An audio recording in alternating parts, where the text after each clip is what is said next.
one key takeaway is that these myopathies share a lot of underlying mechanisms, things like poor vascularization, localized hypoxia, and imbalances in muscle metabolism. So it is not just about fixing one nutrient or one practice. It points to a broader systemic imbalance that really requires collaboration between breeders, nutritionists, and producers.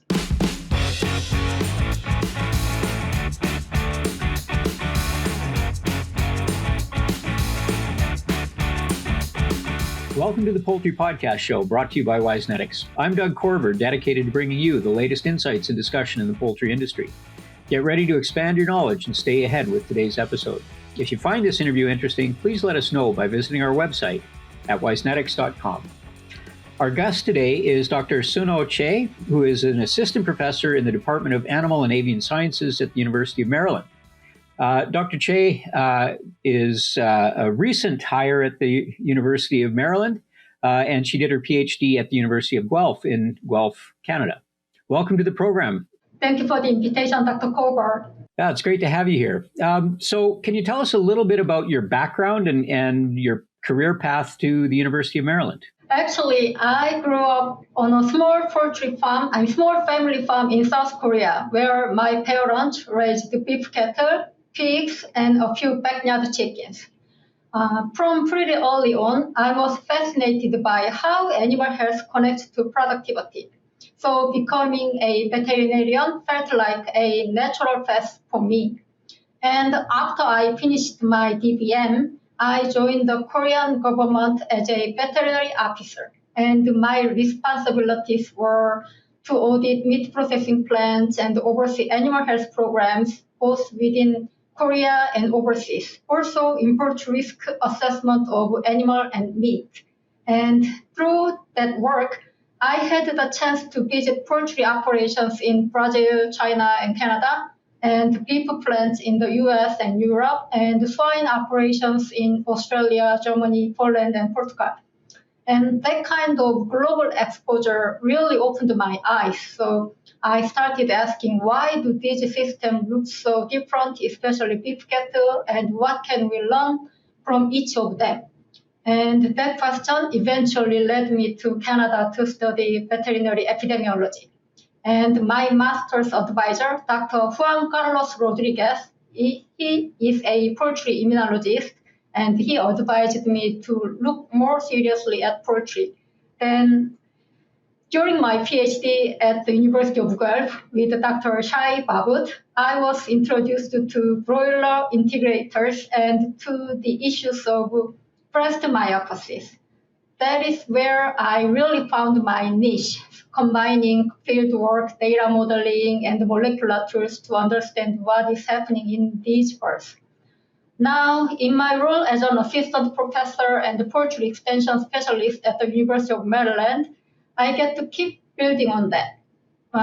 So the Delmarva Peninsula, the Delaware, Maryland, and Virginia, is often considered the birthplace of meat chicken, and I work closely with integrators who really want research that can be applied directly to improve flock health and efficiency. Feed formulation software is stuck in the past. Most tools haven't evolved beyond basic least cost optimization. A Diet Forge changes that. It's an AI-powered platform with nonlinear ingredient modeling for enzymes and additives, cost per gain and maximum profit optimization, and real-time collaboration like Google Docs for nutrition. Every recommendation is grounded in world-class research, built for modern nutritionists who need more than legacy desktop software can deliver. Work seamlessly with your team and optimize the way modern operations demand. Try dietforge.ai free today. Feed formulation, finally modernized. Well, it's an interesting career path. So it wasn't, you weren't a dedicated poultry scientist first and then developed your training and skills. So that's interesting. So you went from working for the South Korean government to poultry science in academia in North America. What were some of the things that led you to make that change? I met a lot of amazing people while I worked there, and it really broadened my knowledge and horizon. So I thought, okay, I want to explore foreign countries. I I want to go somewhere. And that is why I went to Canada first and came to the United States. So the people that I met, they really encouraged me to shift from government to academia. So are there some big differences that you've noticed between working for government and working in academia? I think they are quite similar. I mean, we really work hard, and some people think that government is more, I don't want to say, but bureaucratic. But if we work hard, we can see some changes. So I don't see a lot of differences. I actually think it is quite similar. Interesting. What are you working on currently? What keeps you busy? Yeah, so I work on broiler breast myopathies. So I believe you heard about that. So can I talk a little bit about that? Sure, yeah. Yeah, so broiler breast myopathies, things like white striping, woody breast, and spaghetti meat, are not simple single cause problems, and they really represent how genetics, nutrition, and management all interact under the pressure of rapid growth. So if you look at the last decade or so, you can see how these issues have shifted over time. So white striping got a lot of attention first, and then woody breast became a major concern, and more recently, spaghetti meat has become a prominent challenge, especially at processing plants. And each of those reflects the ongoing tension between pushing for performance and maintaining health. Um, from my work, one key takeaway is that these myopathies share a lot of underlying mechanisms, things like poor vascularization, localized hypoxia, and imbalances in muscle metabolism. So it is not just about fixing one nutrient or one practice. It points to a broader systemic imbalance that really requires collaboration between breeders, nutritionists, and producers. Mm-hmm. You mentioned that there's some common underlying factors, physiological factors. Do we understand what leads a bird to develop one myopathy versus another? So spaghetti meat versus woody breast or white striping? Yeah, that is really good question. So there are a lot of hypotheses, but we don't know exactly what is going on. So many people many people published papers about that hypoxia or oxidative stress and lipid metabolism, that kind of thing. But I'm still curious how we observed white striping first and later woody breast, but now we have spaghetti meat. Yeah, I don't know the answer, but I'm working on that. That is really good question. So you mentioned hypoxia and oxidative damage as predisposing factors. What causes those things? What causes the hypoxia and oxidative damage?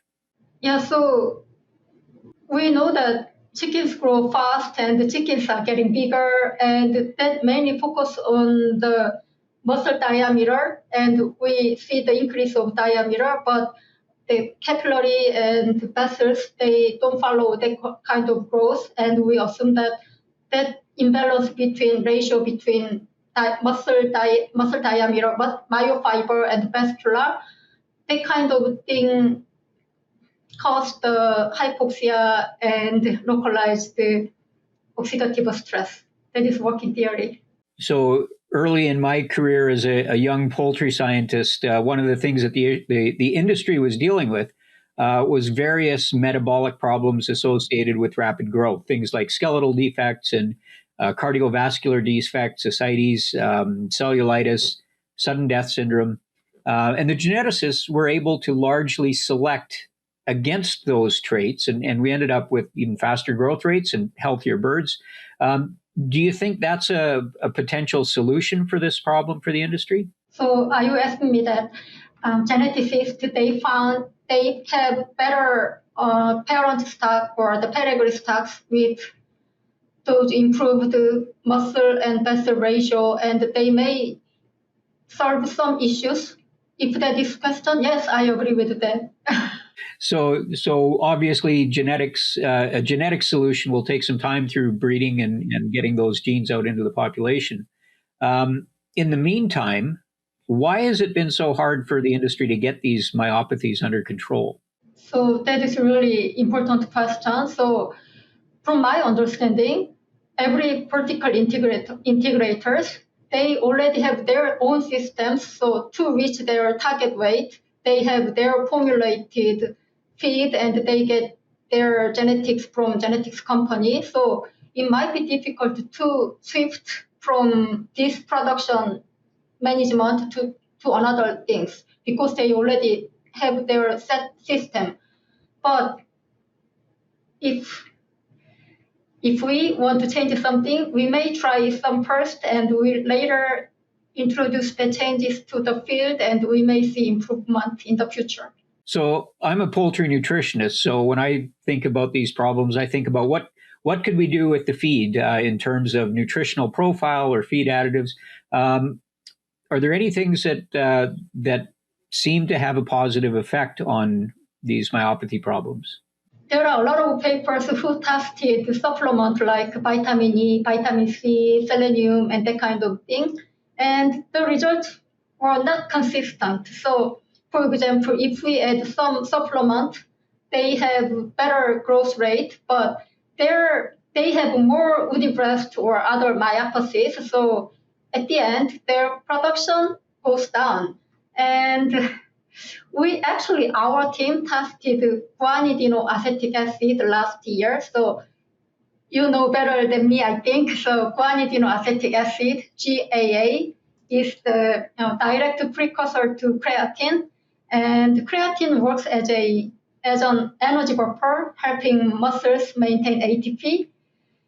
And so the question we asked was, if we support muscle energy metabolism through GAA, can we help birds cope better with rapid growth and in turn reduce breast myopathies like woody breast and spaghetti? So last year, we ran a trial just over 1,500 Ross 708 broilers under commercial-like conditions, and we had 36 pens in total and 42 birds per pen. So we split those pens evenly between a control and GA supplemented diet.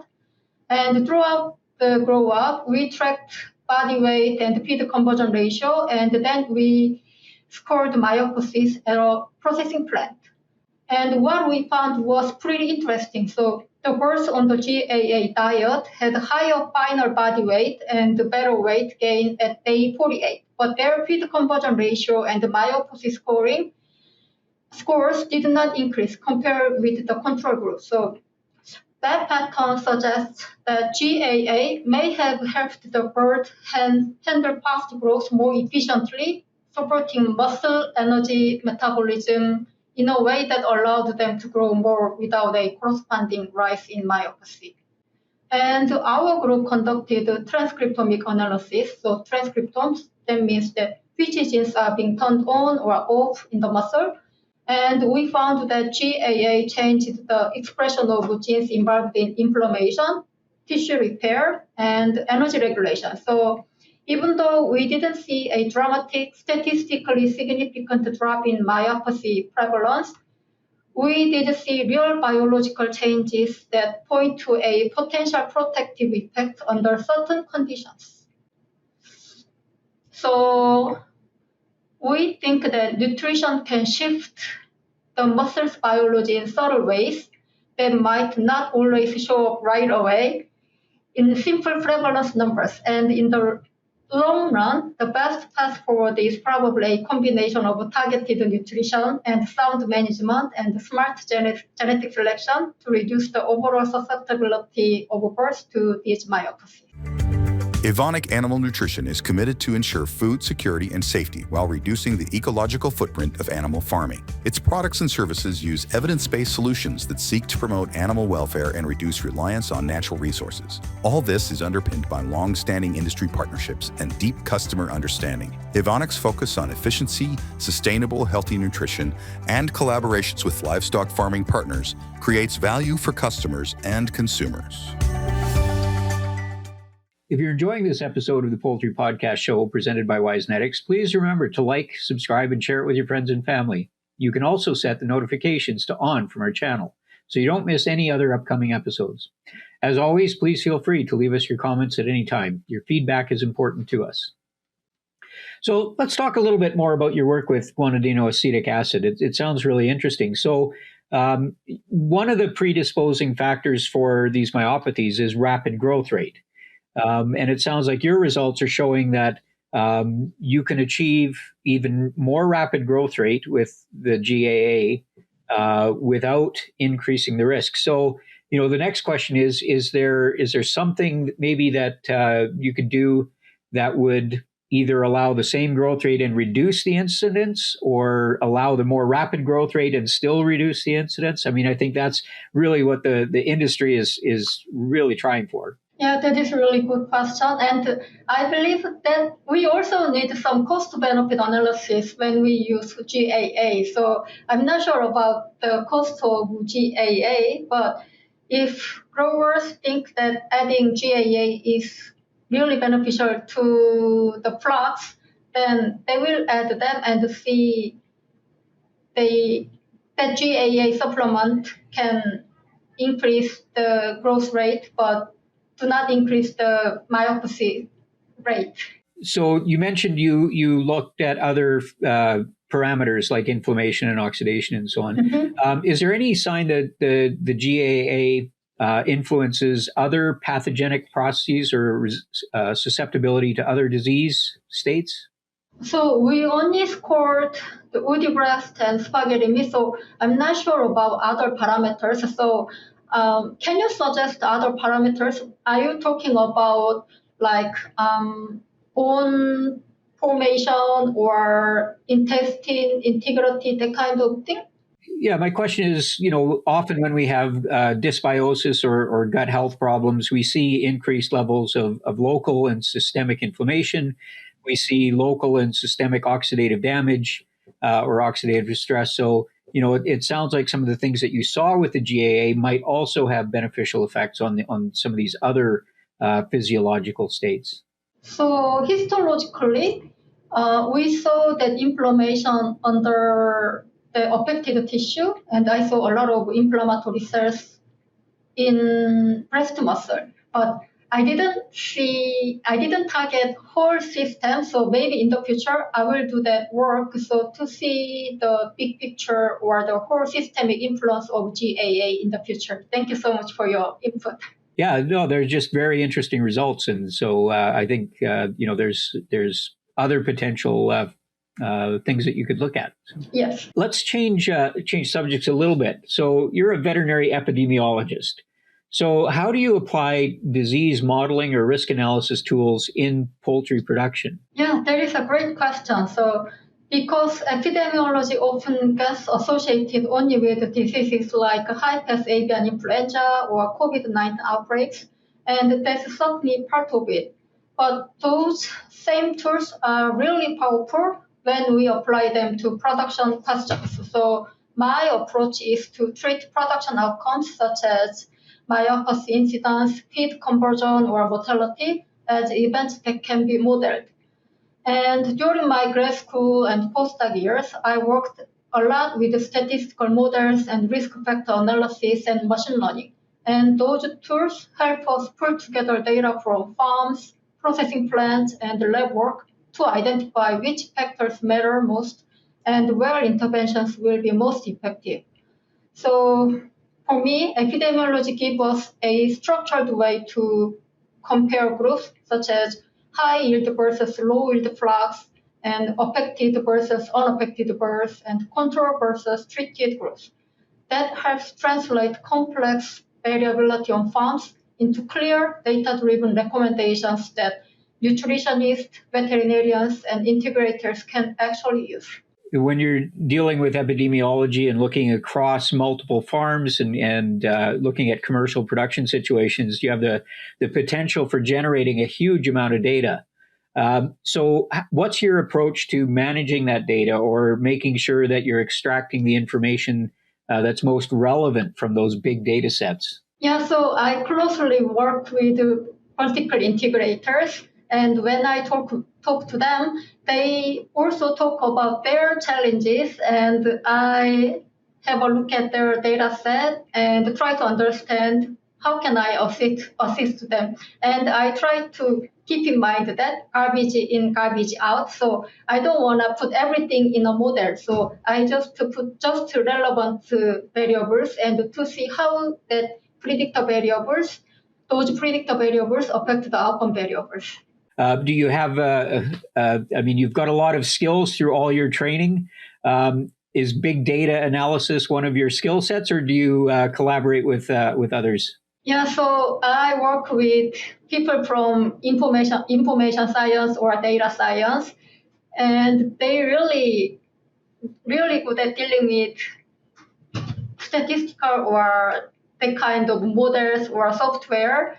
Yes, I got a lot of help from them. Yeah, it's always interesting to see the approaches for these big data type applications where you get people with often no experience in the poultry world, but they see the numbers and they're able to turn that into something meaningful for a poultry company. So it's really interesting to see. Yes, that makes me really happy. So before they work with me, they didn't know anything about the poultry industry, but when I talk with them, they are so fascinated by the poultry industry itself. It is so diverse, and there are so many things that we can do. So where do you see your research heading next? Yeah, so I'm really interested in the link between metabolism and muscle integrity, especially in fast-growing birds. So I'd like to keep exploring nutritional molecules and the metabolic regulators that can better support energy buffering and vascular development so the birds can grow efficiently and maintain good muscle quality. And at the same time, I see a lot of potential in integrating omics data with on-farm and processing data. If we can build predictive models, we may be able to anticipate stress or myopathy issues before they appear at the plant and adjust management in real time.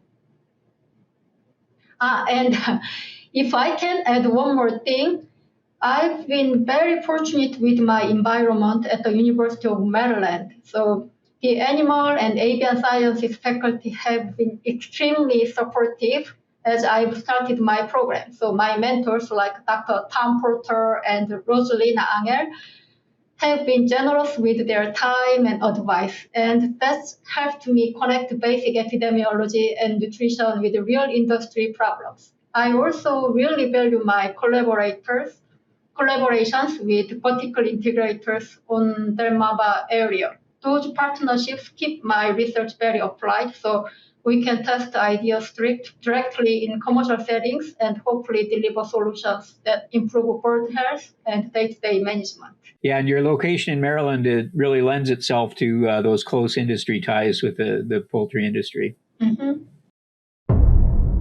It's time for our famous three. Natural Biologics is using cutting-edge science to dig deeper into the poultry health challenges you face. By gathering scientific evidence, they identify the most effective combinations of natural ingredients that improve animal health. Visit naturalbiologics.com/poultry to see the newest research in both turkeys and chickens. Well, thanks so much for joining us. But before we go, we've got a few questions that we like to ask our guests.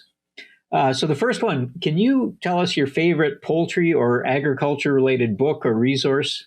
Yes, so in terms of poultry science, the most important book for me is Poultry Science by Drs. Colin Skanes and Karen Christensen. I like it because it really brings together the practical and the scientific sides of industry. And it's grounded in real production, but still very strong scientifically. And actually, I use it as the main textbook for my course at Maryland, Animal Science 262, which is commercial poultry management. So outside of agriculture, poultry science, do you have a favorite book or an activity or a resource that you enjoy? So outside of poultry, my favorite book is The Road Less Traveled by Dr. Scott Peck. And the first line of the book is "Life is difficult," and that's something I try to remember. it's not a negative statement. It's really about accepting that challenges are a normal part of life. So what really stayed with me are the personal stories he shares of people going through very different kind of difficulties and growing from them. And those examples remind me that challenges are not something to run away from. They are opportunities to learn and to build character. In a way, without those difficult moments, life might feel a bit empty. So that mindset definitely influences how I approach both science and life. Yeah, that's great advice to keep in mind. Yeah. The final question, in your opinion, what's the most important characteristic that a person should have in order to be successful in your field? So curiosity and discipline, perseverance, those are the things that I talk to my students. Yeah. And that attract many young students to this field. Great characteristics to have. Yeah. Dr. Che, thank you so much for joining us today on the Poultry Podcast Show. Thank you so much for inviting me. That concludes another episode of the Poultry Podcast Show presented by Wisenetics. Thanks for joining us today. Don't forget to subscribe to our podcast to stay updated on future episodes. And if you enjoyed today's episode, please leave us a review. Your feedback is important to us. You can visit our website at wisenetics.com and learn more about all of our podcast segments for poultry, swine, dairy, beef, feed mill, crops, and pet food. I'm Doug Corver, and I'll see you next time on the Poultry Podcast Show.